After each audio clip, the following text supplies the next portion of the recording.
Okay, it is 9:01 Central. I'm thinking S&P has some legs. A couple of prices that came into play overnight that they got back above and kind of used for support. I got to look at this again. 69.01 quarter is one of them. 69.25 half is another one. And then, since it opened, they've just been kind of firm. It's pushed them up through a price of resistance at 70. Just above at 81, there is some resistance. You probably got to give that about 5 handles, 6 handles. Start trading maybe, 86 bid, probably taken out. I'm looking right now, they opened it right around the overnight high. And I'm thinking I'm going to try and buy a dip down there. 69.57, 70, 69.57, 75, down in there.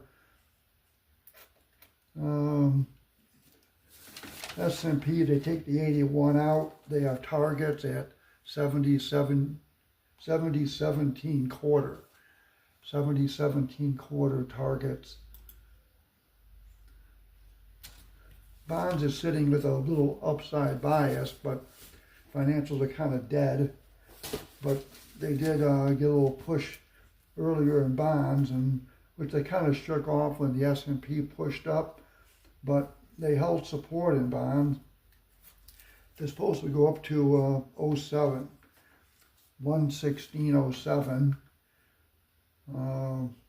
I would say based on right now, it either has to follow through and pay.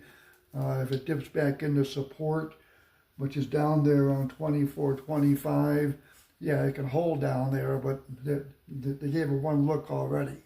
So now it should be able to follow through and push to the upside with an 07 target. Let's see. Yeah, and then the 10-year, when I turned this stuff on this morning, didn't really have a lot of thoughts, but there's a big price up top for bias at 31.5. That was not engaged overnight. Has not been engaged since this morning at 7:20. Yeah, I think with that, I'll just leave it here.